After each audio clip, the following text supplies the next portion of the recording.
Hey, what's up? Welcome back to Coffee and Current Events, and today I have another mapping update for you. We're going to be discussing, as usual, the town with the most significance, where the most action is taking place, and that, of course, is Bakhmut.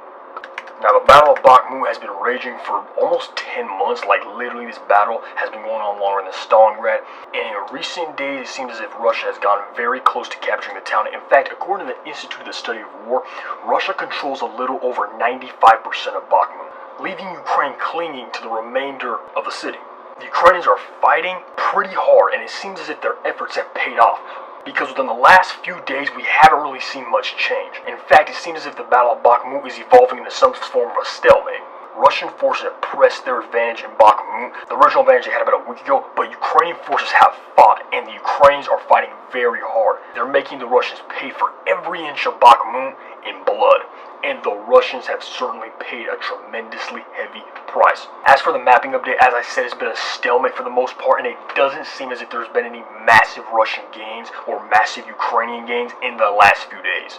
But there has been a lot of political updates regarding Bakhmut, and a lot of updates about the Ukraine war regarding Bakhmut and the rest of the war. First of all, we're going to dive into this massive dilemma, this massive drama, this beef between the Wagner Group and their head Yevgeny Prigozhin and the Russian Ministry of Defense. Many people who have been observing the Battle of Bakhmut have noticed an ongoing feud between the Wagner Group's head Yevgeny Prigozhin and the Russian Ministry of Defense.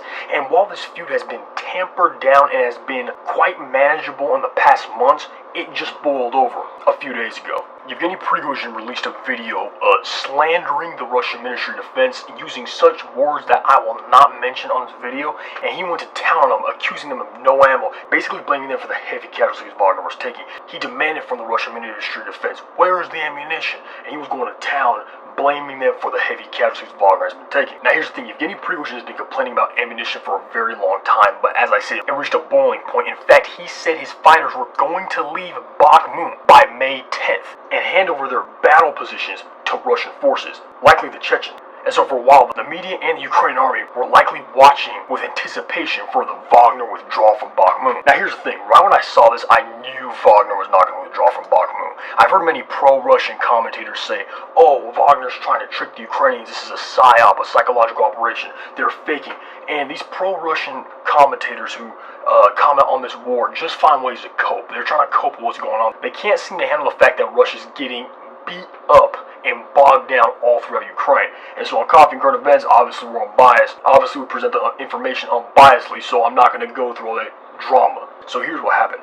The Wagner head said he was going to leave Bakhmut, as I said, but I knew he wasn't going to leave. And I wasn't saying it for the reason these pro-Russian commentators were, "Oh, he's tricking the Ukrainians, oh, he has something clever up his sleeve." Trust me, throughout this war, we've seen that for the most part, the Russians don't have anything clever up their sleeve. In fact, it seems as if the pro-Russian commentators are more clever than the actual Russian Ministry of Defense. So I didn't think that's what was going on. I thought Wagner was going to be forced to stay in Bakhmut because of Putin's regime. You see, in Russia, you don't just tell Putin, "Hey, I'm going to leave in the battle and I'm bringing my group out." You're probably going to fall out a window or find yourself the victim of poisoning. So I just knew that there's no way Putin's going to allow Yevgeny Prigozhin to leave. He's not going to allow his guys just to leave Bakhmut when his fighters are doing the majority of the pushing throughout this battle. And about a day later, the prediction I made came true. Yevgeny Prigozhin announces he's staying in Bakhmut, and he claimed that he received a combat order that basically said that if he withdrew from his combat positions, it would be considered high treason. In America, high treason means you're going to prison, likely federal. In Russia, high treason means you're falling out a window, no questions asked. So Yevgeny Prigozhin changed his mind and said his forces were going to stay in Bakhmut. Although he seemed pretty salty about it because he kept ranting about, "Well, if we don't get our ammunition, no, we will leave," but I don't think it's going to be happening. I think he recognizes there is only so much he can do against the Putin regime. So Wagner's probably going to be in Bakhmut for a while. But the Battle of Bakhmut has come at a horrible cost for the Russians. When the Battle of Soledar was raging, there was a lot of evidence of heavy casualties on both sides.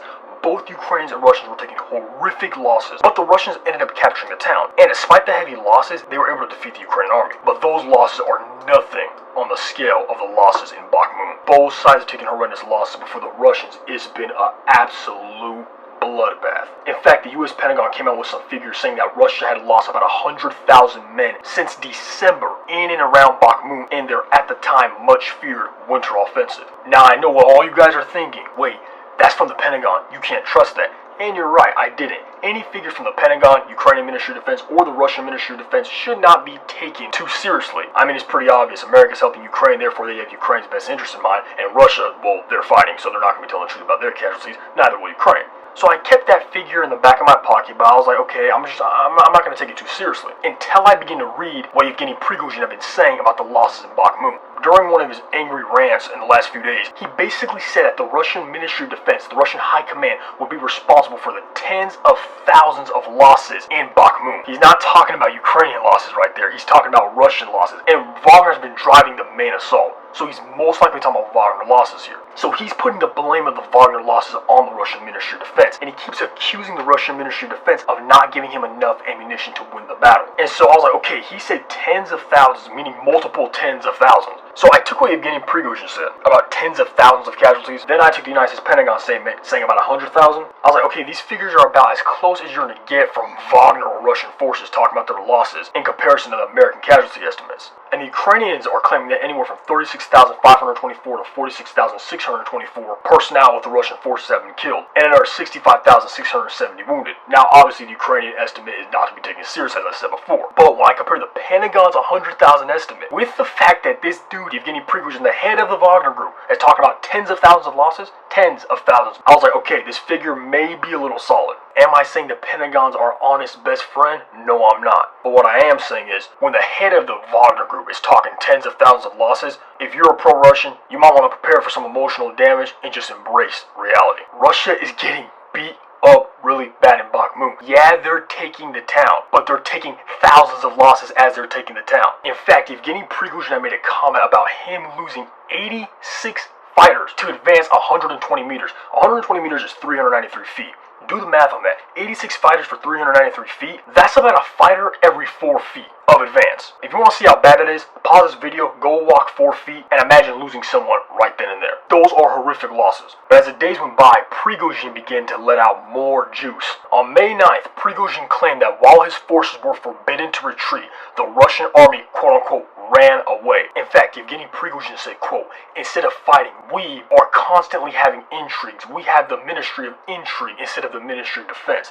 So our army is running away. It's running away because the 72nd Brigade today lost 3 square kilometers, on which I lost about 500 people because it was a strategic foothold. They just ran away, end quote. He also claimed that the Defense Ministry only gave his troops 10% of the ammunition that they promised to provide him. Did you guys just hear that? He lost 500 people on May 9th alone because it was a strategic foothold.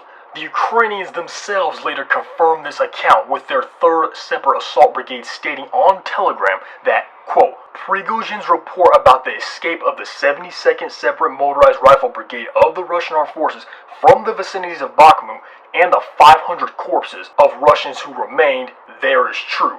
The 3rd Assault Brigade is grateful for the publicity of our success at the front.